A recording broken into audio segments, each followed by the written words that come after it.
শুরু করছি এখন প্রকাশ, সঙ্গে আছি আসাদুজ্জামান জি। আজকে আমরা মূলত আলাপ করতে চাই দুর্যোগের পরবর্তী ব্যবস্থাপনা, দুর্যোগকালীন যে ব্যবস্থাপনা সেই প্রসঙ্গে, এবং দুর্যোগের কারণে অর্থনীতিতে যে ধরনের ক্ষয়ক্ষতি হয়েছে সেটি সামলে উপার আসলে কি উপায় রয়েছে, কি কৌশল রয়েছে, সেসব প্রসঙ্গে আজকে মূলত আমরা আলাপ করব। এবং সেসব প্রসঙ্গে আলাপে আজকে আমাদের সঙ্গে এই মুহূর্তে স্টুডিওতে উপস্থিত রয়েছেন ডক্টর জাহাঙ্গীর আলম, কৃষি অর্থনীতিবিদ, এবং সেই সঙ্গে রয়েছেন গওহার নঈম ওয়ারা, লেখক এবং গবেষক এবং দুর্যোগ ব্যবস্থাপনা বিশেষজ্ঞ। দুজনকেই স্বাগত আমাদের আজকের আলাপ এবং আজকের এই আয়োজনে। আমরা যেটি দেখলাম যে এই টানা ভারী বৃষ্টি, অতিবৃষ্টি, আকস্মিক বন্যা, পাহাড় ধস, তো এই দুর্যোগের মধ্য দিয়ে আসলে যেতে হচ্ছে আমাদেরকে এই সময়ের মধ্য দিয়ে। তো বানের পানি যখন কমে যাচ্ছে তখন আমরা দেখছি যে ভয়াবহ যে ক্ষয়ক্ষতির চিত্র সেটি আসলে আস্তে আস্তে আমাদের সামনে বের হয়ে আসছে। এখন ক্ষতিগ্রস্ত যারা রয়েছেন তারা এক ধরনের দুশ্চিন্তার মধ্যে রয়েছেন। তো এই ক্ষয়ক্ষতির বিষয়টি তো শুধুমাত্র টাকার অঙ্কে বিবেচিত হয় সবসময় এরকম নয় আসলে, কারণ এটি তো আসলে এক ধরনের আমাদের যে উৎপাদন ক্ষমতা সেটির গতি হ্রাস করে দেয়, সেটি ক্ষতিগ্রস্ত করে, সঞ্চয়কে বিনষ্ট করে দেয়, ঋণের বোঝা বাড়িয়ে দেয় কৃষকের, খামারিদের। মানে দারিদ্র্য থেকে বেরিয়ে আসার যে প্রক্রিয়া সেই পথকে আরও দীর্ঘায়িত করে তোলে এই দুর্যোগ। তো যার প্রভাব আমরা দেখতে পাই যে শুধু এই সময়টাতে নয়, বহু বছর ধরে থেকে যায় ধাপে ধাপে। তো এবারে জুলাই বন্যা বাংলাদেশের অর্থনীতিকে কতটা বিপদের, কতটা শঙ্কার বার্তা দিয়ে গেল, ডক্টর জাহাঙ্গীর আলম আপনাকে দিয়ে আলাপটা শুরু করতেছি। দেখুন, এবার যে বন্যা হয়েছে এটা একটা নির্ধারিত এলাকায় এবং খুব সম্প্রসারিত সারা দেশব্যাপী এরকম না, কিন্তু যেখানে হয়েছে সেখানে অনেক কষ্টের কারণ হয়ে গেছে এবং কৃষির ক্ষতি হয়েছে, মাঠের যে শস্য আছে সেটা নষ্ট হয়েছে, সেই সঙ্গে ফসল বহির্ভূত যে কৃষিখাত, বিশেষ করে আপনার গবাদি পশু, হাঁস মুরগি, তারপরে মৎস্য, এগুলোর ক্ষতি হয়েছে, পানের বরজ নষ্ট হয়ে গেছে, তারপরে ফলের বাগান সেগুলো নষ্ট হয়ে গেছে। আর কৃষি বহির্ভূত গ্রামীণ খাত সেটারও যথেষ্ট ক্ষতি হয়েছে, কারণ এখন কাজ করার মতো সুযোগ এখনো সৃষ্টি হয় না, হয়তো বেশ কিছুদিন সময় লাগবে। প্রশ্ন হচ্ছে যে এই যে বন্যাটা হলো এটার স্থায়িত্ব কতদিন হবে, পানি কতদিন পর্যন্ত দাঁড়িয়ে থাকবে। যদি পানি খুব দীর্ঘদিন দাঁড়িয়ে থাকে তাহলে ক্ষতির পরিমাণ বাড়বে, আর যদি খুব তাড়াতাড়ি দ্রুত সরে যায় পানি তাহলে এটা কম হবে, অভিজ্ঞতা সাধারণত সহনীয় পর্যায়ে হয়তো থাকবে। আরেকটি বিষয় হচ্ছে যে শুধু তো অর্থনীতির ক্ষতি হয় না, মানুষের স্বাস্থ্যের ক্ষতি হচ্ছে। এখন কিন্তু বিভিন্ন রোগ শোক দেখা দিয়েছে, কাজে এদিক থেকেও মানুষের কর্মক্ষমতা নষ্ট হয়ে যাচ্ছে। তো এখন আমি কৃষি নিয়ে একটু বলি। হ্যাঁ, অবশ্যই। যে এখন স্ট্যান্ডিং ক্রপটা হলো আউশ, এবং আউশের প্রায় অনেক ক্ষতি হয়েছে। ধরে নেওয়া যায় যে 15% আউশের জমি পানির নিচে চলে গেছে, এবং কোথাও কোথাও যেটা পানি নিচে চলে গেছে সেটা যদি ধানটা পেকে না গিয়ে থাকে তাহলে সেটা একেবারেই শেষ হয়ে যাবে। আর যেটা পেকে গেছে সেটা হয়তো তাড়াতাড়ি করে পানিটা যদি সরে যায় তাহলে এটা কিছুটা আসলে কাজে লাগবে, ধানটা দানি করা যাবে। আরেকটি হলো যে আপনার আমনটা কোথাও কোথাও কিছু কিছু গোজা দিয়েছে, আর বাকিটা বীজতলা অনেক নষ্ট হয়েছে। বীজতলা নষ্ট পরিমাণ যথেষ্ট, এবং এটা বীজতলাটা আবার নতুন করে করতে হবে, এবং লেট টিয়ামন যেগুলো আছে সেগুলো দিয়ে এখন সাধারণত কৃষি বিভাগ বীজতলা তৈরি করবে। তাতে খুব সমস্যা হবে তেমন না, আমনের সময় আছে, এবং যে লেট আমন সেটা ডিসেম্বর পর্যন্ত আসলে কাটা যায়। তো এই দিক থেকে আমনের ক্ষতিটা তেমন হবে না, কিন্তু যিনি কৃষক তাকে তো আবার নতুন করে সেই বীজতলা হচ্ছে যে যারা বন্যার মধ্যে পড়েছে তারা খুবই ক্ষতিগ্রস্ত, একেবারেই মানে তার ফসল গেছে, তার মৎস্য গেছে, তার পশু পাখি গেছে, সবই গেছে, এবং তার ঘর বাড়ি অনেক ক্ষেত্রে নষ্ট হয়ে গেছে, এগুলোকে রিবিল্ড করতে হবে।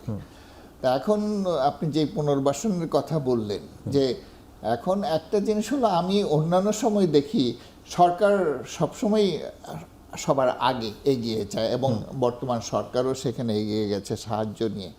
তো এর ছাড়াও সরকারের বাইরে যারা বেসরকারিভাবে কাজ করে, যারা সামর্থ্যবান বিত্তবান তারা, এবং আমরা যখন ছাত্র ছিলাম তখন স্কুল কলেজ ছাত্র শিক্ষক একসঙ্গে এরকম দুর্গত এলাকায় ত্রাণ সামগ্রী নিয়ে যাওয়া, এটার একটা প্রচুর সাড়া পড়ে যায়।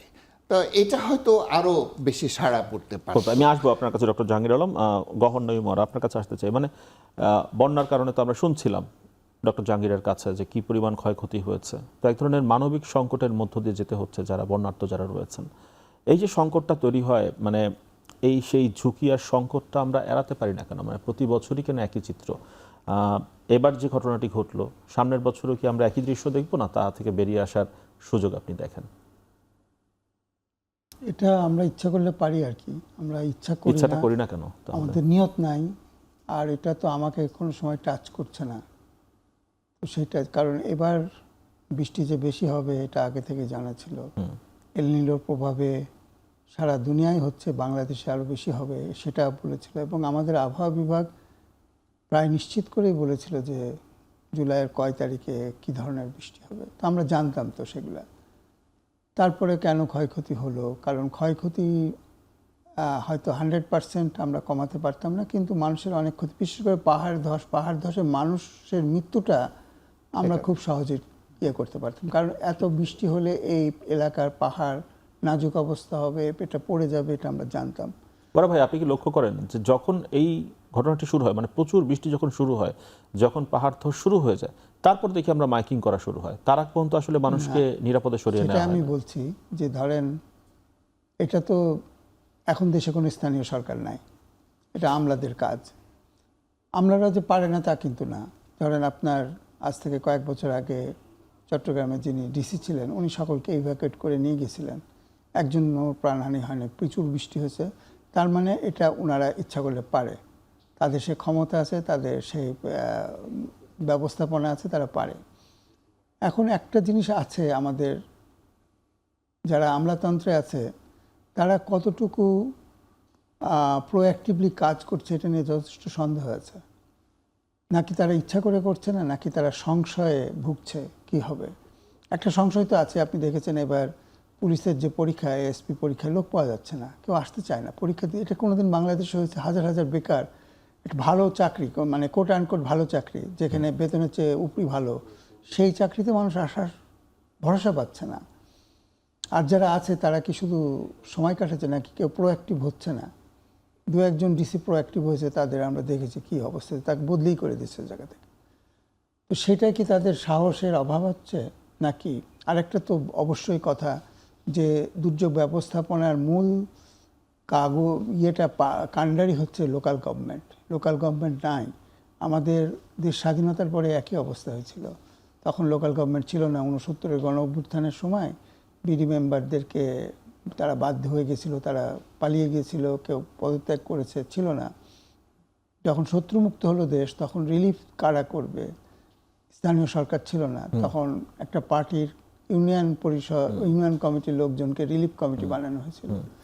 তো সেই পরিস্থিতিতে আমরা পড়তে যাচ্ছি। আমাদের একটু যুক্ত করি, আপনি শুরুতে বলছিলেন যে হয়তো আমাদেরকে স্পর্শ করে না, কিন্তু এটি কি যা ঘটে গেল জুলাইয়ের যে এই সময়টাতে, এটি কি আঞ্চলিক অভিঘাত বলে এড়িয়ে যাওয়ার সুযোগ আছে আমাদের? আসলে আদৌ কোনো সুযোগ নাই। আমরা তো বৃষ্টি আসলে বলে ভারত থেকে নেমে আসা ঢল, আমরা তো ভাটিতে আছি, এখানে তো পানি আসবে, এবং কতটুকু পানি আসবে সেটাও করা যায়। কিন্তু এই যে পানি নামছে না, উনি বলছেন যে পানি কবে নামবে?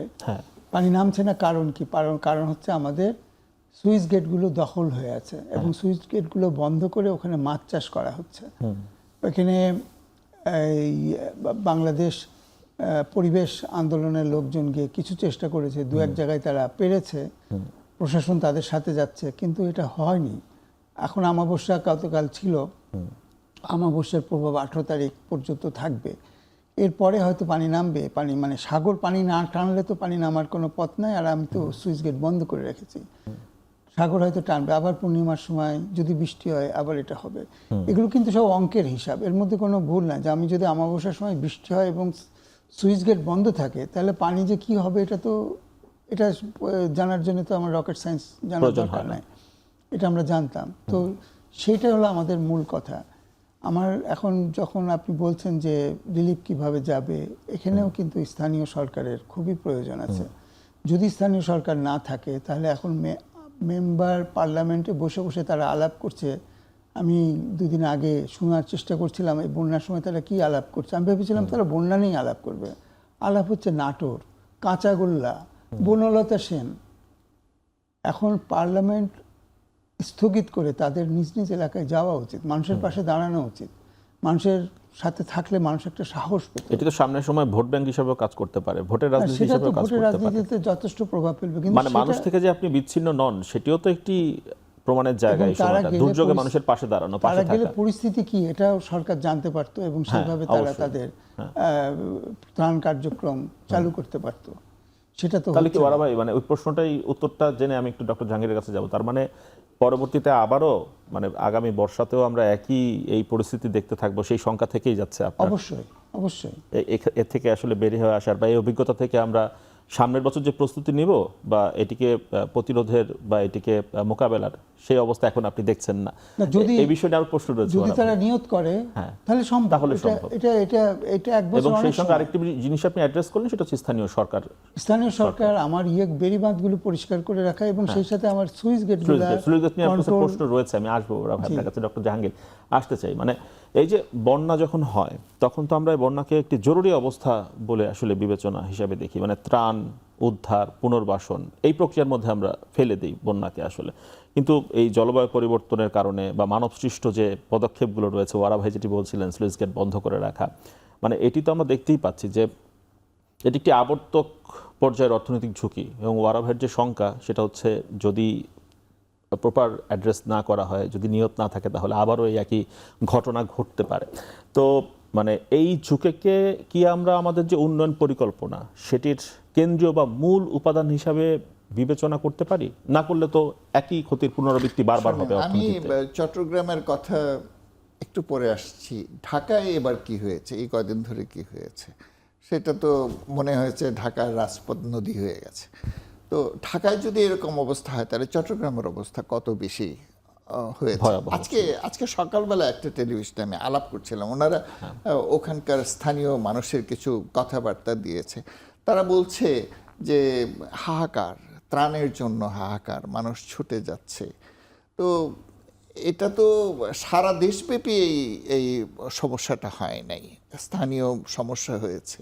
এবং এখানে এত বেশি ডেভাস্টেটিং যে এখানে খুব দ্রুত ত্রাণ পৌঁছে দেওয়া দরকার ছিল। আমি আজকেও অভিযোগ শুনছিলাম বিভিন্ন রিপোর্টে যে এখনো সব জায়গায় সুষমভাবে ত্রাণ পৌঁছানো সম্ভব হয় না। এখন সরকার হয়তো চেষ্টা করছে। এখন সরকারের সঙ্গে তো এখন একটা পপুলার গভর্নমেন্ট, এখন ভোটে নির্বাচিত, প্রচুর জনপ্রিয়তা নিয়ে এসছে। সেখানে তো স্থানীয় নেতারা আছেন, সংসদ সদস্যরা আছেন। তো যেটা তিনি বললেন, আসলে খুব রাইটলি বললেন, যে সেখানে তো একটা প্রচন্ড সাড়া পড়ে যাওয়ার কথা ছিল। এবং আমরা যারা আছি, আমরা তো সবসময় দেখে এসেছি এরকম দুর্যোগের সময় সরকারও যায়, সরকারের বাইরে যারা থাকে তারাও প্রচুর সাহায্য সহায়তা নিয়ে যায়। তো এটা হয়তো একটু দেরি হচ্ছে, কিন্তু আমি আশা করি যে সবাই যাবে। আজকে আবার সংসদ অধিবেশন সেটি আবার শেষ হলো আর কি, যে বাজেটের যে সংসদ অধিবেশন সেটি সমাপনী হলো। এরপর যদি আমরা একটু আশান্বিত হতে পারি, এরপর তো সংসদে থাকার বাধ্যবাধকতা নেই। ব্যাপারটা ইনি কিন্তু খুব রাইটলি বলেছেন, আমি খুব অ্যাপ্রিসিয়েট করি যে যেদিন এরকম বন্যার প্রাদুর্ভাব হলো, একদিন দুদিনে তো বোঝা গেছে যে এটার প্রকোপ কত বেশি, প্রচন্ড, মানুষের কত কষ্ট, ক্ষতি কত বেশি। তো তখন এটা বন্ধ করে দিয়ে সংসদ সদস্যরা, নেতৃবৃন্দ সেখানে চলে যেত, সারাটা দেশের মানুষ ছুটে যেত, সাড়া পড়ে যেত। তা আমি মনে করি না যে এখন সময় শেষ হয়ে গেছে, কারণ মানুষের তো দীর্ঘমেয়াদী। আরেকটি প্রশ্ন করি, একটু দুজনের কাছে একটু করতে চাই, জাহাঙ্গীর আলমের কাছে উত্তরটা জেনে একটু ওয়ারা ভাইয়ের মন্তব্যটি জানবো। ইন্টারিম গভর্নমেন্টের সময় যখন আমরা দেখলাম যে এরকম একটি ভয়াবহ বন্যা পরিস্থিতি ফেনীর, তো কবলে পড়লো লক্ষ্মীপুর, তো তখন মানুষের বেশ সাড়া আমরা লক্ষ্য করলাম, যে এবার কি একটু সাড়া কম অনুভূত হলো বলে মনে সেখানে হয়? আমি ত্রাণ আমি তখন সহায়তার জন্য? একটা শিক্ষা প্রতিষ্ঠানের প্রধান ছিলাম। তা আমি বলতে পারি যে সেখানে বিশেষ করে ইউনিভার্সিটির ছাত্রছাত্রীরা এরা খুব বেশি এগিয়ে গেছে এবং এরা খুবই সাড়া পেয়েছে, সাধারণ পাবলিকের কাছ থেকে অনেক সাড়া পেয়েছে। তো এরা আন্তরিকভাবে ছুটে গেছে। তো এরপরে এখন কিন্তু এই সুযোগটা বোধহয় ছিল, কিন্তু সবাই বোধহয় এই সুযোগটা গ্রহণ করে। বড় ভাই, যদি এমনটা হতো, ধরে নিই আমরা যে নির্বাচন আগামী 2 সপ্তাহ পর, এখন একটি বন্যা পরিস্থিতি, তখন কি দেখতে পেতাম আমরা জনপ্রতিনিধি যারা হতে চান তারা ত্রাণ নিয়ে ছুটছেন এলাকায়? বর্ষাকালে তো নির্বাচন হয় না, আপনি শীতের সময় হয়, যদি ধরে হতো নিলাম, সেটা যদি একটা হতো, hypothetical হ্যাঁ। ব্যাপার। কিন্তু ধরেন যেটা আপনি বললেন যে আমাদের তখন একটা গণ অভ্যুত্থানে দেশ একটা নতুন যাত্রা করছিল, তখন মানুষের ভিতরে একটা অন্যরকম উৎসাহ ছিল, তারা আশা করছিল একটা নতুন দেশ হবে যেখানে তারা তাদের এতদিনের না পাওয়া জিনিসগুলো পাইতে পারবে, এবং সেই সময় এত বড় একটা বন্যা হচ্ছে, সবাই ঝাঁপিয়ে পড়েছে। কিন্তু আপনি খেয়াল করেছেন ওই ঝাঁপিয়ে পড়ার ফলে কি হলো? একজন রিকশাওয়ালা তার সারাদিনের রোজগারটা টিএসসিতে জমা দিয়ে আসলো। এই টাকাগুলো কি তাদের কাছে পৌঁছেছিল? তারা ব্যাংকে রেখে দিয়েছে। কেউ কি প্রশ্ন করতে পারে ওই টাকাগুলো ব্যাংকে তারপরে কোথায় গেল, কি হচ্ছে? মানুষ আর ডাকে সাড়া দিবে না, মানুষের আস্থা নষ্ট হয়ে গেছে। শুধু টাকা না, অনেক কিছু তারা দিয়েছে, খাবার, কাপড় চোপড়, এটা তো 4 মাস 5 মাস পরে গিয়েও দেখেছি পড়ে আছে, খাদ্য সামগ্রী সব। তো এগুলো তো হয় না, পারে না করতে, বা করতে চায় না। মানে মানুষের ওই জায়গাটা আশাভঙ্গ, স্বপ্নভঙ্গ আমাদের হয়েছে। উপায় ছিল, আমাদের যদি ট্রাক অ্যাসোসিয়েশনকে বলতো তোমরা 10টা করে ট্রাক দাও, আমরা অমুক জায়গায় পাঠাবো। কিন্তু তখন আরেকটা সমস্যা ছিল, ইচ্ছা করলেও পাঠানো যেত না। কারণটা হচ্ছে কি, অন্তর্বর্তীকালীন সরকার যখন আসলো তখন প্রশাসন যেটা ছিল, স্থানীয় সরকার তো নাই, আর প্রশাসন যারা ছিল, বিশেষ করে যে অঞ্চলে এটা হয়েছে ওই অঞ্চলটা ছিল হচ্ছে প্রাইস পোস্টিংয়ের এলাকায়। নোয়াখালীর ডিসি কে হবে, লক্ষ্মীপুরের ডিসি কে হবে, নোয়াখালীর লোক হচ্ছে ওই পার্টির সাধারণ সম্পাদক, এটা তো তার পছন্দের লোক, তারাই ওখানে গিয়েছে। তারা তো ভয়ে তটস্থ ছিল, আমি কোথায় যাব, আমি কি কাজ করব, আমি নিজের সুটকেস গুছিয়ে এসে কি ঢাকায় যাবে না জেলখানায় যাবে, তার ভয় ছিল। এবং সমস্ত আমলাদের ভিতরে এই একটা ছিল, ফলে ঢাকা থেকে রিলিফ সংগ্রহ করলেও মাঠ পর্যায়ে বিতরণের ক্ষেত্রে একটা প্রতিবন্ধকতা সৃষ্টি হয়েছিল। সেটা তো মানে খুবই অনাকাঙ্ক্ষিত ছিল, তারা করতে পারে না, সেই কারণে এটা হয়েছে। কিন্তু শেষ পর্যন্ত দিনের শেষে কথাটা সত্যিই থেকে যায় যে যা টাকা উঠেছিল সেগুলো বিতরণ হয় নাই, মানুষ ওখানে কষ্টে ছিল, মানুষ অনেক ধরনের ইয়েতে ছিল। তো এইটা আসলে মানুষের আস্থা যখন নষ্ট হয়ে যায় তারা তো এগিয়ে আসবে না। এখন হয়তো ছোট ছোট গ্রুপ হবে, যার ওখানে আত্মীয় স্বজন আছে তারা যাবে দিবে, কিন্তু এই যে একটা সাড়া পড়ে যাওয়া, সবাই মিলে কাজ করা, এটা ওই মোমেন্টাম ফিরিয়ে আনা খুব কঠিন হবে। আপনি একবার আস্থা হারিয়ে ফেললে ওই আস্থা পুনরায় তৈরি করা, ফিরিয়ে আনা খুব কঠিন। ওরা ভাই, মানে তাহলে ইন্টারিম বলি, নির্বাচিত সরকার বলি, কোনো সরকারই আমরা আসলে বন্যা দুর্গতদের কাছে যথোপযুক্ত যে ত্রাণ সহায়তা সেটি নিয়ে আমরা পৌঁছতে পারলাম না। একটা বিরতি নেই, বিরতি নিয়ে ফিরে এসে বাকি আলাপে আমরা শুরু করি। দর্শক, বিরতির পর আবার ফিরে আসছি এখন প্রকাশন।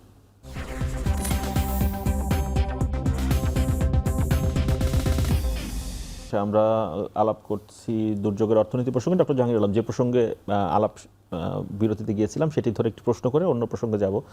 তাহলে কি মানে সরকারের শীর্ষ পর্যায় থেকে যদি নির্দেশনা দেওয়া হয়, সেক্ষেত্রে কি আসলে আমরা এই জনপ্রতিনিধি যারা রয়েছেন তাদেরকে এলাকায় পাবো বলে আশা করতে পারি কিনা, বা তাদের যে এখন অবস্থা আমরা দেখছিলাম, আজকেও প্রতিবেদনে দেখছিলাম, আমাদের প্রচারিত হয়েছে প্রতিবেদন, সেখানে দেখছিলাম যে পানি নেমে গিয়েছে কিন্তু এখনো ফসলের মাঠে কাদা জমে আছে, কৃষক অসহায়ভাবে দাঁড়িয়ে আছেন, সেখানে ফসল পচে গেছে, দুর্গন্ধ চারপাশ ছেয়ে গেছে। মানে তারা তো একদম ভয়ঙ্কর একটি পর্যায়ে গিয়ে দাঁড়িয়েছেন, মানবিক বিপর্যয়ের অবস্থায় গিয়ে দাঁড়িয়েছেন। তাদের সহায়তায় সরকার কবে সদয় হবে বলে আশা করছেন? আমার মনে হয় যে এখানে আদেশ প্রদানের কোনো সুযোগ নাই, আদেশ প্রদান করার প্রয়োজনও নাই। যে যেখানে আছে সেখানে তার দায়িত্ব আছে। যদি একজন সংসদ সদস্য হয়, এলাকার কোনো মন্ত্রী হয়, অথবা ডিসি, যখন তারা সেটি পালন করছেন না তখন কি করেন? না, এখন এইটা যখন না হয় তখন স্বাভাবিকভাবেই জনসমর্থন হারায়, এবং এটার পরে এটার একটা রেস আমরা পরবর্তী সময়ে দেখতে পাই। তো এখন আমার মনে হয় যে প্রধানমন্ত্রীর দিক থেকে হয়তো বলছে, কিন্তু স্থানীয় নেতৃবৃন্দ যারা আছে তারা কতটা গুরুত্বের সঙ্গে সেটাকে নিচ্ছে এবং কত বেশি ঝাঁপিয়ে পড়ছে, এটা হলো প্রশ্ন। তবে এর সঙ্গে সঙ্গে আমি অন্যান্য যারা ব্যক্তি পর্যায়ে যারা আছেন, যাদের সামর্থ্য আছে এবং যারা বেসরকারি প্রতিষ্ঠানের সঙ্গে যুক্ত আছে, তাদেরও যথেষ্ট তারা তো উদ্যোগের করছে, আমি রেড ক্রিসেন্টকেও দেখলাম তারা সহায়তা নিয়ে এসেছে, তারপরে তো তবু আরো বেশি, কারণ সারা দেশ NGO গুলো থেকে রয়েছে যাওয়ার কথা। বিভিন্ন, সারা দেশ।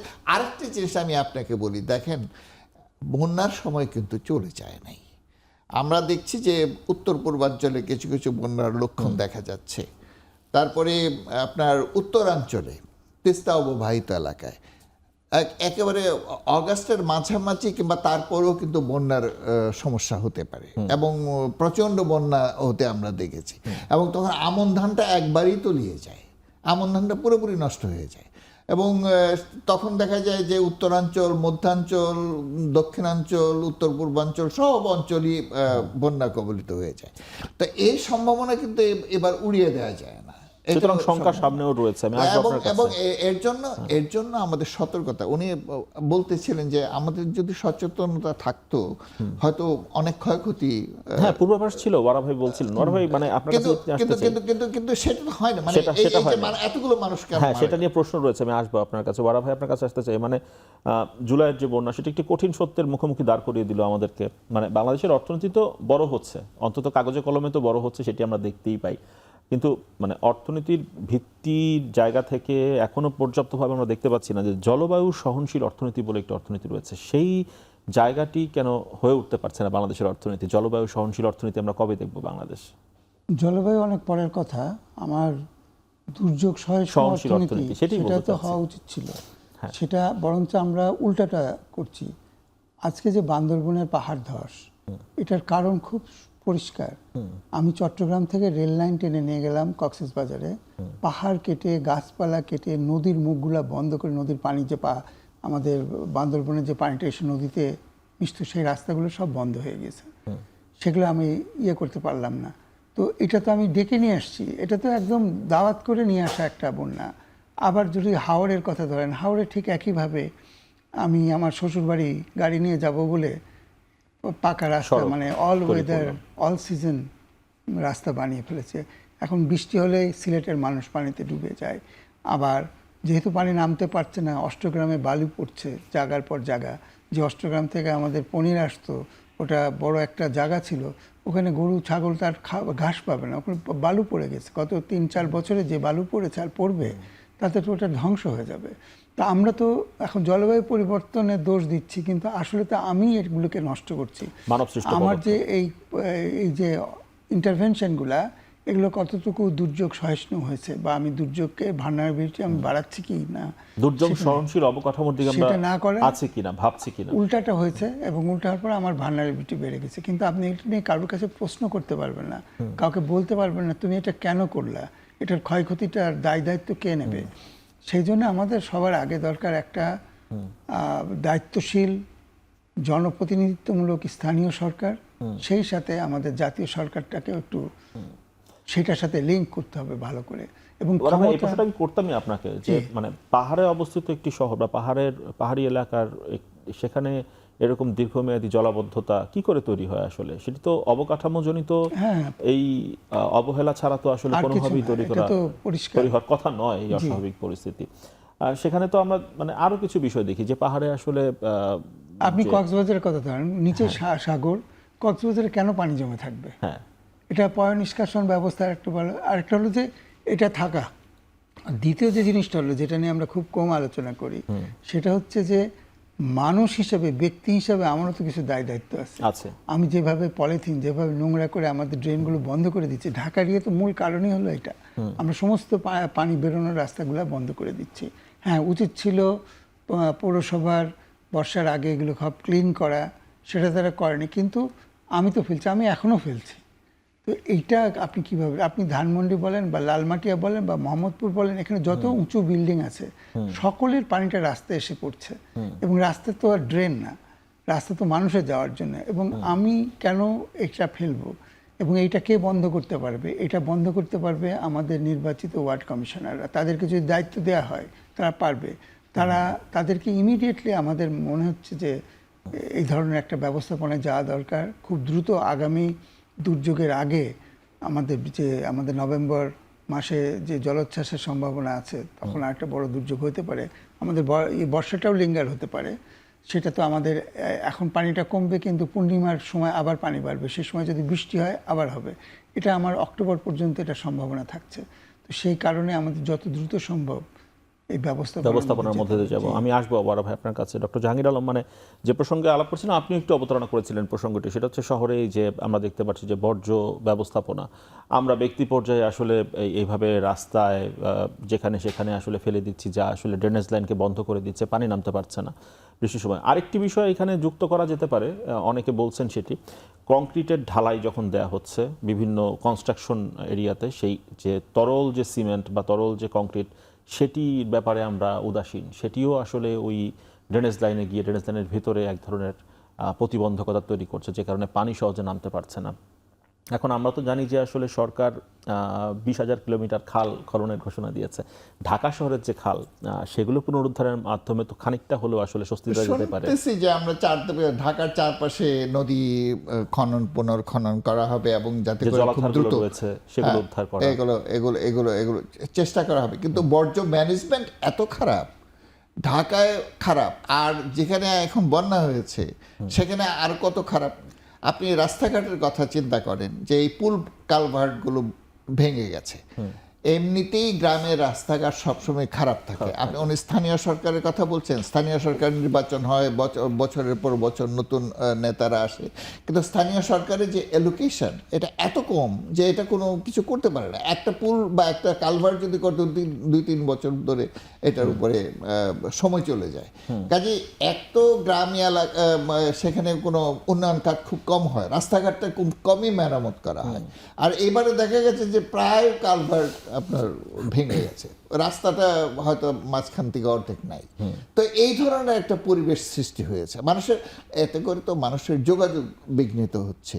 তারপরে এই যে মার্কেটিংটা বিঘ্নিত হবে, গাড়ি চলাচল, যান চলাচল, মানে যেই ঢাকার বাইরে থেকে যেখান থেকে সবজি আসার কথা, যেখান থেকে ফসল আসার কথা, সেগুলো সাপ্লাই চেইনটা ডিসরাপ্টেড হয়ে যাচ্ছে। আরেকটা জিনিস আমি যেটা বলতে চাই, দেখেন যেখানে বন্যা হয়েছে এবং বন্যার সব ক্ষয়ক্ষতি মিলে, যেমন কিছু কিছু স্ট্যাটিস্টিক্স আমরা ইতিমধ্যেই পেয়েছি যে গবাদি পশু, হাঁস মুরগি প্রায় 400 কোটি টাকার মতো হয়েছে, কৃষিতে যেই ক্ষতি হয়েছে আপনার ধরেন 1000 কোটি টাকা, বা অন্যান্য মিলে সর্বোচ্চ 2000 কোটি টাকার ক্ষতি ইমিডিয়েটলি যেটা হয়েছে। তো এটা তো আমাদের যে বাজেটের একাংশ কম, আমাদের বর্তমান যে বাজেট। তো এইটা তো সরকার যে কোনো জায়গা থেকে এটা সহায়তা দিয়ে। মানে ওই কথাটি বারবার এসে যায় যে বানের পরে আসলে মাটিতে ফসল থাকে না, কিন্তু কৃষকের যে কিস্তি, সেই কিস্তি থেকে যায়। কৃষকের পাশে আসলে দাঁড়ায় কিনা সরকার? এখন প্রশ্ন হচ্ছে যে কিছু কিছু ক্ষেত্রে দেখা যাবে যে আপনি কৃষি মন্ত্রণালয় কিছু ত্রাণ দেয়। আমি যখন কাজে ছিলাম, সরকার ছিলাম, তখন দেখেছি যে বিভিন্ন জায়গায় আমিও গেছি যে ওই আপনার হয়তো 1 বিঘা জমির জন্য কিছু বীজ দেয়া হয়েছে, তারপরে কিছু সার দেয়া হয়েছে। তো এইগুলো শুধু আমরা অনুভব করতে পারি যে দেয়া হচ্ছে, কিন্তু এগুলো খুব একটা উপকারে আসে বলে মনে হয় না। দেখেন আমরা যে খাবারটা পাই, শহরে যে খাবারটা আসে, এটা কারা? সারপ্লাস ফার্মার, যারা একটু বেশি জমি আছে তাদের খোরাকি রেখে বাকিটা তারা বিক্রি করে এবং সেটা আসে। তো আসলে যেই ত্রাণটা দেয়া হয়, যেই সহায়তাটা দেয়া হয়, এটা খুবই কিঞ্চিত। এবং এই ত্রাণ দিয়ে আমার উৎপাদন ব্যবস্থায় যে একটা যথেষ্ট পরিবর্তন আনা যাবে, উৎপাদনে মানুষকে উৎসাহিত করা যাবে, উদ্যোগী করা যাবে, এটা আসলে হয় না। আর আপনি যে ঋণের কথা বলছেন, এই যে ঋণ তো দেয়া হয় কৃষকের কাছ থেকে আরো শোষণ। আমি কতদিন ধরে দেখছি যে পত্রপত্রিকায় বলা হচ্ছে যে গ্রামে যে বিভিন্ন সোর্স থেকে টাকা যায়, বিদেশ থেকে টাকা আসে, এগুলো এখন গ্রামে যত থাকে তার চেয়ে বেশি চলে আসছে, ব্যাংকগুলো নিয়ে চলে আসছে, ব্যাংকগুলোতে চলে আসতেছে। তো গ্রামে থাকছে কি? গ্রামে ইনভেস্টমেন্ট কি বাড়ছে? আমাদের রুরাল ডেভেলপমেন্টের জন্য এই বছর যে বাজেট দেওয়া হয়েছে সেটা কমে গেছে। কৃষিক্ষেত্রে যে বাজেট দেওয়া হয়েছে সেখানে আপনার 1.5% বেড়েছে, যেটা আমাদের টোটাল বাজেট যেখানের মধ্যে প্রায় 19% বেড়েছে। তা গ্রামের জন্য যে খরচ, গ্রামের জন্য যে বিনিয়োগ, এটাকে আমরা বাড়াতে পারছি? তো সাধারণ মানুষের কষ্ট আমরা কিভাবে লাঘব করব? ওরা ভাই, আপনার কাছে আসতে চাই, মানে কৃষকের যখন এই বানের পানিতে ভেসে সমস্ত সঞ্চয় বিনিয়োগ ভেসে চলে যায়, তারপর তো তার ঘুরে দাঁড়াতে অনেক বেশি সময় লাগে। আসলে কি করার আছে কৃষকের জন্য? মানে সব সময় কি এই দুর্যোগের সময় কৃষক বা খামারি তারা কি একাই এই ঝুঁকি বহন করবে? না, এটা অন্য একটা হিসাব আছে। সেই হিসাবটা হলো কি, উনি যেটা বললেন যে কৃষকের উদ্বৃত্ত ঢাকায় আসে, আমরা খাই। আসলে কি তার উদ্বৃত্তটা আসে, নাকি তার পেটের খাবারটা আমি ঢাকায় পাই? কিভাবে পাই দেখেন, এই যে ক্ষতি হলো, এই ক্ষতি একেবারে যে কৃষক চাষ করেছিল তার ক্ষতি, জমির মালিকের কোনো ক্ষতি হয় নাই। না, কারণ এখন যেভাবে হয়, যারা চাষ করে তাদের জমি না, না, এবং সে মালিক লিজ চাষ করেন নেয়, না, এবং লিজ লিজটা অ্যাডভান্স টাকা, সে কিন্তু অ্যাডভান্স টাকা পেমেন্ট দিয়ে করে ফেলেছে। দিয়েছে। এখন 15,000 টাকা বিঘা, সে 15,000 টাকা কীভাবে জোগাড় করেছে? সেটা সে ঋণ করেছে, ক্ষুদ্র ঋণ হতে পারে, আত্মীয় স্বজনের কাছ থেকে হতে পারে, সে করেছে, সে তো ওটা দিয়ে দিয়েছে, তার তো এখন ফসল গেল। আমরা শুধু আউশ আমন বলছি, কিন্তু সবজির যে বিশাল বাজার ছিল, যেটা চাষ করতো মানুষ, ওটা তো অর্থনীতির একটা বড় ইয়ে ছিল, সবজির পুরা শেষ।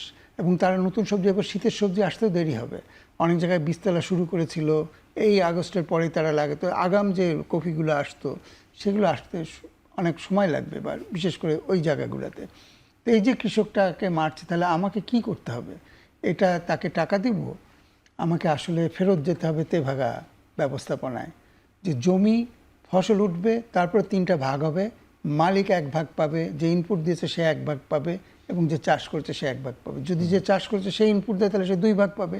এটা ছিল আমাদের তেভাগা আন্দোলন।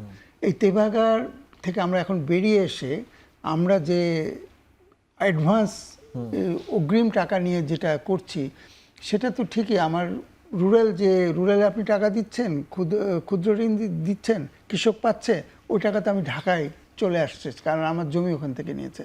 এবং এখন যেটা হবে, বেশিরভাগ ক্ষেত্রে হবে, হয়তো যদি কেউ দেয়, প্রণোদনা দেয় বা তার দেয়, সেই টাকাটা, সেই জিনিসটা কিন্তু জমির মালিকের কাছে যাবে, কারণ এর তো কোনো না, কোথাও এর নাম নাই।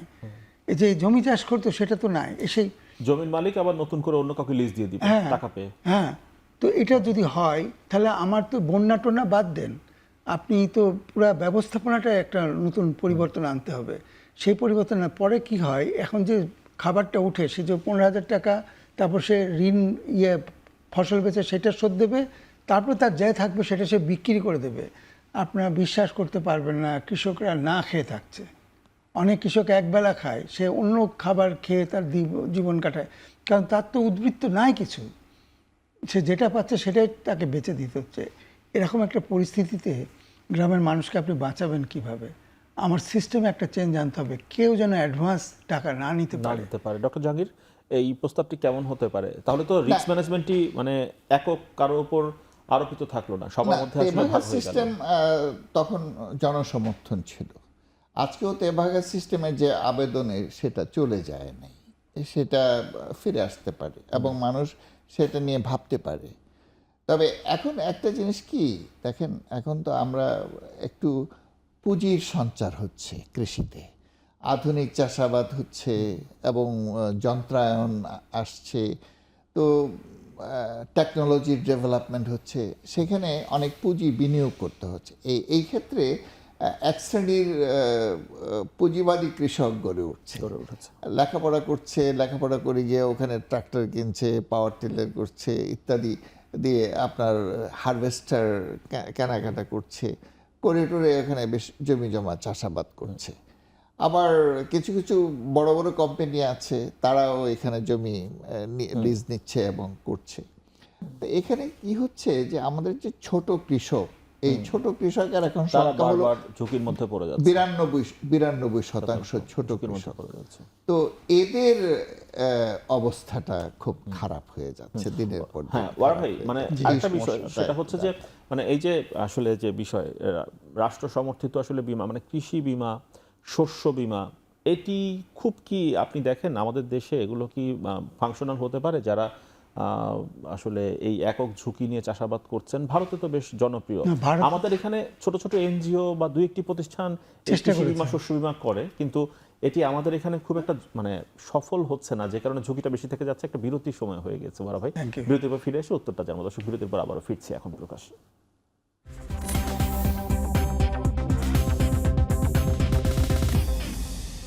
দুর্যোগের অর্থনীতি নিয়ে আলাপ করছি। ওয়ারা ভাই, যে প্রশ্নটি রেখে গিয়েছিলাম, মানে এই যে আবহাওয়াভিত্তিক কৃষি বীমা বা শস্য বীমা বা দুর্যোগ পুনরুদ্ধার তহবিল এর সহায়তায় যারা ঝুঁকি নিচ্ছে এখন, তাদেরকে এই বীমার কাভারেজের আওতায় বা এই তহবিলের সহায়তার আওতায় আনা যায় কিভাবে? এটির ব্যাপকতা আমাদের দেশে কম কেন বিমার ক্ষেত্রে?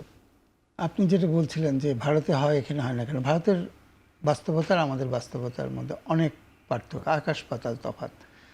আপনি যদি একটা বীমা করতে চান, তাহলে আপনাকে কিসের ভিত্তিতে করবে? আপনার বয়স, আপনার রোজগার, আপনার প্রপার্টি, এগুলো বিশ্লেষণ করে তারা আপনাকে দেবে।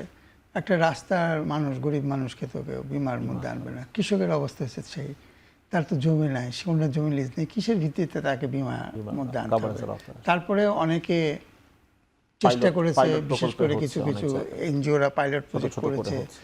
এটা শেখার অনেক কিছু আছে, কিন্তু মূল সমস্যা যদি ওইখানে সমাধান না করি, তার মালিকানা, তার সে কিভাবে প্রিমিয়াম দিবে, কিভাবে এটা উঠবে। এনজিওরা যখন করেছে, যতদিন তারা প্রিমিয়াম দিয়েছে ততদিন এটা ঠিক ছিল। তবে যখন সে চলে আসছে তখন তার প্রিমিয়াম আসে না, কিভাবে করবে? কিন্তু একটা হিসাবে দেখা যায়, সরকার যে পরিমাণ রিলিফ দেয়, যে টাকা পয়সা দেয়, সেটা যদি প্রিমিয়াম হিসাবে দিতে পারতো সরকার, তাহলে কিন্তু এখানে কাজ করতে। কিন্তু আলটিমেটলি লাভ হবে কিন্তু জমির মালিকের, কৃষকের হবে না, এটা বলে রাখা ভালো। সেখানে একটা ব্যবস্থাপনা আনতে হবে যে যারা ভাগ চাষ করছে অথবা যারা লিজ নিচ্ছে, তাদের একটা অধিকার প্রতিষ্ঠা করার বিষয় আছে। তখন ওই একটা কাগজ তাকে তৈরি করতে হবে, যেটার ভিত্তিতে সে বিমা করতে পারবে, ব্যাংকে যেতে বা পারবে, বীমা কোম্পানিতে যেতে পারবে, কথা বলতে পারবে। সেখানে হ্যাঁ। আমাদের একটু কাজ করা দরকার। ওখানে যদি কাজ না করি, তাহলে এটা দাঁড়াবে না আসলে। এটা একটা অস্থায়ী পরিস্থিতির মধ্যে চলে যাবে, তারা শেষ হয়ে যাবে। ডক্টর জাহাঙ্গীর, দেখেন, দেশের সাধারণ মানুষ, সাধারণ কৃষকের কল্যাণে সরকারের দায়বদ্ধতা বেশি। আমরা যেটা দেখেছি, বীমা, কৃষি বীমা বলতে পশু পাখির বীমা, মৎস্য বীমা, এগুলো প্রাইভেট সেক্টরে যখন করে তাদের কিন্তু লোকসান হয় না। কিন্তু যখন সাধারণ বীমা কর্পোরেশন যখন করে, বলে যে আমার শস্য বীমা একদমই লোকসান হয়। কৃষি বীমা কয়েকবার সিলেটে উদ্যোগ নেওয়া হয়েছে আগের সরকারের সময়, এগুলো ফেল করেছে এবং এগুলোর রিপোর্টও আমরা জনসমক্ষে প্রকাশ করা হয়নি। তো এখানে তো সরকারের দায়বদ্ধতা, কৃষককে বাঁচিয়ে রাখতে হবে, তাদেরকে পুনর্বাসিত করতে হবে। সুতরাং এখানে বীমাটা থাকা দরকার, শস্য বীমা থাকা দরকার। আপনি বলছেন ইন্ডিয়া কেন, সারা পৃথিবীতে কৃষি বীমা পাশের দেশের কথা চলছে। বলছিলাম আর কি। কাজী বাংলাদেশে কৃষি বীমার উপর গুরুত্ব থাকা দরকার এবং কৃষি বীমার রিইন্স্যুরেন্সের ক্ষেত্রে সরকার সেখানে দিতে পারে, প্রিমিয়ামে সরকারের কিছু অংশ থাকতে পারে, এখানে ভর্তুকি থাকতে পারে এবং এটাকে কিভাবে লাভজনক করতে হবে এটা সরকারকে চিন্তা ভাবনা করতে হবে। এখন আমি লাভ করতে পারছি না, সুতরাং আমি এটা করব না, এটা হলে তো এটা থেকে তো নিষ্কৃতি নাই। সাধারণ মানুষের তো দুর্ভোগ তো কমানো যাচ্ছে না। আরেকটি বিষয়, এই ধরনের যখন বন্যা হয় তখন মানুষকে সহায়তা করা, ওই ঋণ টিন কখন কৃষক পাবে না পাবে এই কথা না ভেবে সরাসরিভাবে নগদ সহায়তা পৌঁছে দেওয়ার কথা। এখন এই উদ্যোগ যদি সরকার না নেয়, প্রাইভেট সেক্টর কি নিবে? সাধারণ মানুষের যার টাকা আছে সে তো আরো বেশি টাকা করতে চেষ্টা করবে। সরকার তো আমরা দেখেছি দুটি ব্যাংকও করেছে, কৃষি উন্নয়ন ব্যাংক, রাজশাহী কৃষি উন্নয়ন ব্যাংক, এগুলো কি ফাংশন করে? ঠিক হয়ে যাচ্ছে। হ্যাঁ, কাজেই এখন কথা হলো যে সরকারের উদ্যোগের মধ্যে যথেষ্ট আন্তরিকতা থাকা দরকার এবং এখানে তদারকিও থাকা দরকার। কেন কৃষি ব্যাংক কেন শিখ হবে? কেন সাধারণ মানুষের কাছে টাকা গিয়ে পৌঁছবে না? আমি ব্যাংকের থেকে আমি সরাসরিভাবে কৃষকের কাছে টাকা পৌঁছে না দিয়ে এনজিওর মাধ্যমে কেন আমাকে দিতে হবে এবং তখন ইন্টারেস্ট রেট অনেক বেড়ে যাচ্ছে। তো এইগুলো জিনিস এখন নতুন করে চিন্তা ভাবনা করার সময় এসছে। আরেকটি কথা হলো যে হ্যাঁ, কৃষকের অনেকের যাদের বেশি জমি আছে তারা নিজেরা চাষ করতে পারে না এবং বর্গা চাষি যারা আছে তাদেরকে দেয়। কাজে এখানে এটা আইডেন্টিফাই করা খুবই সহজ। গ্রামে গ্রামে কে কার জমিটা চাষ লিজ করছে দিয়েছে, এটা সবাই জানে এটা। বিশেষ করে যারা আমাদের গ্রামের প্রতিনিধিরা আছে, মেম্বার চেয়ারম্যান যারা আছে, তাদের এই খবর আছে। আমাদের যে কৃষি কর্মচারী আছেন যারা গ্রামে গ্রামে কাজ করে, ব্লক সুপারভাইজার, তাদের এগুলো জানা আছে। কাজে এইটা লিস্ট করা খুবই সহজ, প্রত্যেক ফসলের মৌসুমে এটা করা সম্ভব। তো এর জন্য উদ্যোগী হতে হবে এবং আন্তরিকতা থাকতে হবে এবং সাহায্য এবং সহযোগিতার হাত বাড়াতে হবে, তাহলে এখানে কল্যাণ নিশ্চিত।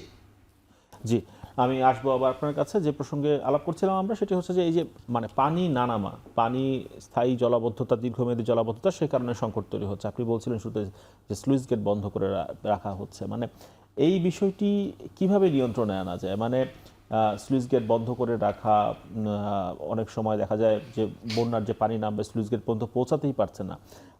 সেটি আসলে আমরা দেখি যে কিছু মাছের চাষ যারা করেন, তারা লবণ চাষ যারা করেন, স্থানীয় প্রভাবশালীদের সহায়তায় এটি করা হয়ে থাকে। এটি সমাধানটি কী করে হতে পারে? সমাধান একটাই হচ্ছে, গরিব মানুষের সংগঠনটা তৈরি করতে হবে। আগে চাষি সমিতির নামে, কৃষক সমিতির নামে কৃষকদের সংগঠিত করা হয়েছিল, সেখানে কৃষি তথ্য প্রচার করা হতো, তাদের মাধ্যমে যাওয়া হতো। এই জিনিসটা এখন ভেঙে গেছে। এখন দেখবেন অনেক জায়গায় তাদের ঘর আছে, সেই ঘরে হয়তো অন্য কিছু হয়, চাষি সমিতি বলে আর কিছু নাই। এখন এই সংগঠনগুলো যদি তৈরি করা যেত এবং তারা ভুক্তভোগী যারা ওখানে মাঠ পর্যায়ে কৃষিকাজ করেন, তাদের নিয়ন্ত্রণে আনতে হবে এই সুইচ গেটগুলা, এবং তারাই এটাকে রেগুলেট করবে। এটা কোনো ঘের মালিক যেন এটা রেগুলেট করতে না পারে। এবং এটা প্রভাবশালীদের কারণে তো আসলে কৃষকরা অসহায়। না, কৃষকদের যদি সংগঠিত করা যায়, এই পলিটিক্যাল পার্টিগুলাই করতে পারে যদি তারা চায়। তাদের ভোট ব্যাংক কি হবে? তো এটা তো তাদের জন্যই ভালো হবে। এবং তারা তাদের লাঠি হিসাবে, মানে লাঠি মানে আমি সমর্থনের কথা বলছি, সেই হিসাবে তারা কাজ করতে পারে। আমাদের কোনো পলিটিক্যাল পার্টির কি এই এজেন্ডা আছে যে আমরা কৃষকদের সংগঠিত করব তাদের উন্নয়নের জন্য? সেটা তো নাই। আমাদের যদি সত্যি গণমুখী পলিটিক্যাল পার্টি হয়, তাহলে তাদের তো এটা প্রথম করা উচিত। একসময় কমিউনিস্ট পার্টি করতো, এখন তো তারা নাই। যারা আছে তাদেরকেও এটা করা উচিত। তাদের এই গ্রাসরুট পর্যায়ে কৃষকদেরকে সংগঠিত করতে পারলে, যে আপনি ভারতের কথা বলেন, ভারতে এটা সম্ভব হয়েছে। তারা সবাই মিলে দিল্লি চলে আসছে এবং নিজের পয়সায় আসছে। তারা সমস্ত কিছু বন্ধ করে দিচ্ছে, তাদের দাবি মানতে হয়েছে শেষ পর্যন্ত। আমাদের পক্ষে কৃষকদেরকে এরকম সংগঠন কেউ করে নাই, এবং কৃষকদেরকে সংগঠিত হতে হবে, তাদেরকে সংঘবদ্ধ হতে হবে এবং সঠিক কৃষি আন্দোলনের মধ্যে তাদের যেতে হবে। আমাদের কৃষির অনেক উন্নতি হয়েছে, কিন্তু কৃষকের উন্নতি হয় নাই। কি আমাদের যন্ত্র আমরা দেখছি, কিন্তু এই যন্ত্র তো কৃষকের যন্ত্রণার কারণ হচ্ছে। এটা নতুন নতুন, আগে ওয়াটার লড হতো, এখন এটা মেশিন লড হয়েছে। এখন আমাকে করতে হয়, আমার কবে হারভেস্ট হবে এটা উনি ঠিক করে, আমি ঠিক করতে পারি না। তো এটা তো কৃষকের জন্য ক্ষতি। এবং সেইটাই আগে হারভেস্ট হচ্ছে, যে আগে টাকা দিতে পারবে, যার জায়গাটা উঁচুতে আছে, যার নিচে পানি ডুবে যাচ্ছে, তারটা এখনই করা দরকার, ওখানে তো সে মেশিন নামাচ্ছে না। তো একটা নতুন ব্যবস্থাপনা তৈরি হয়েছে যেখানে কৃষক আরও দরিদ্র হচ্ছে। এটা তো আমাদের ইয়েতে নিতে হবে, আমাদের আমলে নিতে হবে এবং কাজ করতে হবে। এই চক্র থেকে বের হয়ে আসা কৃষককে সংগঠিত করার জন্য পরামর্শ। দেখেন, আমি দু একটা কৃষকের সংগঠন যারা কাজ করে তাদের দু একটা সভায় গেছি, কথা বলেছি, কৃষিবিদ হিসেবে সেখানে আমাকে ডেকে নিয়ে গেছে। তো ওখানে যারা এই সংগঠক শহরে থাকে তারাই কেবল থাকে, তারাই কেবল বক্তৃতা করে, পরে খবরের কাগজে ছবি চাপা হয়, কিন্তু কৃষক তো আসে না। তা এখন গ্রামে গ্রামে যে সংগঠিত করা, সেটা তো হচ্ছে না। এবং আমাদের পলিটিক্যাল পার্টি যেগুলো আছে, সেটা কৃষকের স্বাভাবিক উন্নয়নের জন্য কৃষককে সংগঠিত করা, এইটা বোধহয় করছে না। তা এখন এখানে আমাদের সিভিল সোসাইটির লোকজন যারা আছে, তাদেরও কিন্তু দায়িত্ব আছে। গ্রামের সাধারণ মানুষের কথা আমি যদি না বলি, আমি গ্রামের কৃষক নিয়ে কাজ করি, আমি গবেষণা করি, আমি যদি তাদের কথা না বলি, তা আমার এই গবেষণা, আমার এই লেখাপড়া, কৃষি নিয়ে কাজ করা, এর কি ফল উদয় হলো? তো এটা সবাইকে, এটা সরকারেরও এটা ভাবতে হবে যে সাধারণ মানুষের কল্যাণে তাদেরকে সংগঠিত করা, এবং এটা সুযোগ সৃষ্টি করতে হবে যাতে গ্রামের কৃষকদেরকে সংগঠিত করা যায়, তারা যাতে করে বাজারটা ঠিকভাবে, বাজারে দামটা পায়। তারা যে, আমরা তো দেখি বড় বড় রাজনৈতিক দলগুলোর আসলে কৃষক উইংও রয়েছে, তারা কি দুর্যোগে কৃষকদের পাশে দাঁড়ায়? উইং হয়েছে সেটা কৃষকের ভোট নেওয়ার জন্য, হ্যাঁ, কিন্তু কৃষকের পাশে দাঁড়ানোর জন্য না। কৃষকের কল্যাণের জন্য যদি করতো, তাহলে কৃষকরা সংগঠিত হতো এবং কৃষক যখন দাম পায় না, যারা কনজিউমার তারা যখন বেশি দাম দিতে হয় তখন সংগঠিত তারা সংগঠিত করে ঢাকায় বড় বড় জনসভা হতো। তো এইগুলো নিয়ে তো এই যে এখন যে এত এই যে আমাদের যে এই দুর্যোগে কৃষক নিশ্চয় হয়ে যাচ্ছে। গত 4 বছর ধরে আমাদের যে হাই ইনফ্লেশন এবং তার সঙ্গে সবচেয়ে বেশি হলো খাদ্য মূল্যস্ফীতি, তো এই নিয়ে আমরা খুব কমই কথা বলি। কথা শুধু ওয়ারা ভাই, মানে এই যে পলিটিক্যাল পার্টির যে কৃষক উইংগুলো থাকে, তাদের বিস্তৃত নেটওয়ার্ক, তাদেরকে তো কখনো আমরা এই দুর্যোগে তাদের কৃষকের পাশে বা অন্য কোনো সময় পলিসিগতভাবে কৃষকের পাশে দাঁড়াতে দেখি না। বিস্তৃত নেটওয়ার্ক কাগজে কলমে আপনি দেখবেন পার্টির কাকে কৃষি ও দল বা কৃষক লীগের সভাপতি করা হয়, সে যে খুব দুর্বল একজন মানুষকে যে কিছু একটা করতে হবে একটা দিয়েছে। তো ওইখানে আসলে কৃষকের সাথে যোগাযোগটা ওইভাবে কেউ প্রতিষ্ঠিত করতে পারে নাই বা পারছে না বা পারার ইচ্ছা নাই বা নাই, নিয়ত নাই, সেটা হতে পারে। কিন্তু যেটা দরকার সেটা হচ্ছে আসলে কৃষকদের একটা সংগঠন, মানে দিন শেষে কৃষকের পাশে কেউ থাকে না। এটা কৃষকদেরই করতে হবে এবং সেটা কাউকে করতে হবে, যে কেউ নেতৃত্ব দিতে পারে, কিন্তু কৃষকের নেতৃত্বে এটা আসতে হবে। আজকে আলাপ শেষ করতে হচ্ছে, আরো একদিন নিশ্চয়ই আরো প্রসঙ্গ নিয়ে আলাপ করার সুযোগ হবে। দর্শক, শেষ করছি এখন প্রকাশ। সঙ্গে থাকার জন্য ধন্যবাদ সবাইকে।